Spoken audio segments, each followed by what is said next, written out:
El Niño പ്രതിഭാസം ഇന്ത്യയെ പാടെ പിടിച്ചുകുലുക്കുന്നു. കാലാവസ്ഥാ വ്യതിയാനങ്ങൾക്കപ്പുറം എൽനിനോ പ്രതിഭാസത്തെ തുടർന്നുണ്ടാകുന്ന കടുത്ത വരൾച്ച കരിമ്പ് ഉൽപാദനത്തെ ബാധിക്കുന്നതും രാജ്യത്ത് ഇന്ധന ആവശ്യങ്ങൾക്കായി എഥനോൾ നിർമ്മാണം വർദ്ധിപ്പിക്കുന്നതും പഞ്ചസാര കയറ്റുമതി പ്രതിസന്ധിയിലാക്കുന്നു. ലോകത്തിലെ രണ്ടാമത്തെ വലിയ പഞ്ചസാര കയറ്റുമതിക്കാരായിരുന്നു ഇന്ത്യ.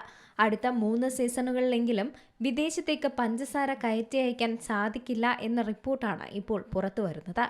എൽനിനോ പ്രതിഭാസത്തെ തുടർന്നുണ്ടായ കടുത്ത വരൾച്ച കരിമ്പ് ഉൽപാദനത്തെ കാര്യമായി തന്നെ ബാധിക്കുന്നതും രാജ്യത്ത് ഇന്ധനാവശ്യങ്ങൾക്കായി എഥനോൾ നിർമ്മാണം വർദ്ധിപ്പിക്കുന്നതുമാണ് ഇതിന് പ്രധാന കാരണം.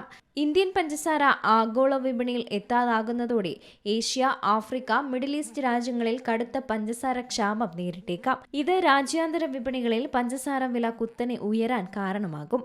2022-23 വരെയുള്ള 5 സീസണുകളിൽ പ്രതിവർഷം ശരാശരി 68 ലക്ഷം മെട്രിക് ടൺ പഞ്ചസാരയാണ് ഇന്ത്യ കയറ്റി അയച്ചിരുന്നത്. ഇത് ആഗോള കയറ്റുമതിയുടെ 10%. എന്നാൽ ഈ വർഷം കേവലം 8 ലക്ഷം ടൺ മാത്രം കയറ്റി അയച്ച ശേഷം സെപ്റ്റംബർ 30 വരെ കേന്ദ്ര സർക്കാർ കയറ്റുമതി നിരോധിക്കുകയായിരുന്നു. വരും വർഷങ്ങളിലും ദീർഘകാല നിരോധനത്തിന് പകരം ഓരോ സീസണിലും കയറ്റുമതി അനുമതി നിഷേധിക്കുന്ന രീതിയിലായിരിക്കും സർക്കാർ സ്വീകരിക്കുക എന്നാണ് ഔദ്യോഗിക വൃത്തങ്ങൾ സൂചിപ്പിക്കുന്നത്. ആഭ്യന്തര വിപണിയിലെ ലഭ്യത ഉറപ്പുവരുത്താൻ മില്ലുകളോട് സർക്കാർ കർശനമായി തന്നെ ആവശ്യപ്പെടുകയും ചെയ്തിട്ടുണ്ട്.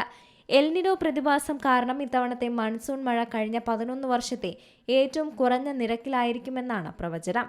ജൂൺ മാസത്തിൽ ലഭിക്കേണ്ട മഴയിൽ 40%-ലധികം കുറവ് രേഖപ്പെടുത്തിയതോടെ കർഷകർ കൃഷി വൈകിപ്പിക്കുകയാണ്. ജലദൗർബല്യം മൂലം കർഷകർ കുറഞ്ഞ വെള്ളം ആവശ്യമുള്ള സോയാബീൻ, തുവരപ്പയർ തുടങ്ങിയ കൃഷികളിലേക്ക് മാറുന്നത് 2027-28 സീസണിലെ കരിമ്പ് ഉൽപാദനത്തെ ദോഷകരമായി തന്നെ ബാധിക്കുമെന്നാണ് national federation of cooperative sugar factories ചൂണ്ടിക്കാണിക്കുന്നത്. ഇത്തവണ രാജ്യത്ത് 3.95 കോടി ടൺ പഞ്ചസാര ഉൽപാദനം പ്രതീക്ഷിക്കുന്ന സ്ഥാനത്ത് 2.79 കോടി ടൺ മാത്രമേ ലഭിക്കൂവെന്നാണ് പുതിയ കണക്ക്. എന്നാൽ ഇന്ത്യയിലെ വാർഷിക പഞ്ചസാര ഉപഭോഗം 2.85 കോടി ടണ്ണാണ്. ഇതോടെ ഒക്ടോബർ 1 മില്ലുകളിലുള്ള പഞ്ചസാരയുടെ ബാക്കി സ്റ്റോക്ക് 35 ലക്ഷം ടണ്ണായി കുറയും. ഇത് കഴിഞ്ഞ 3 പതിറ്റാണ്ടിലെ ഏറ്റവും താഴ്ന്ന നിരക്കാണ്. എന്തായാലും എൽനിനോ പ്രതിഭാസം ഇതിയെ പാടെ പിടിച്ചു കുലുക്കുകയാണ്. News desk C Malayalam news.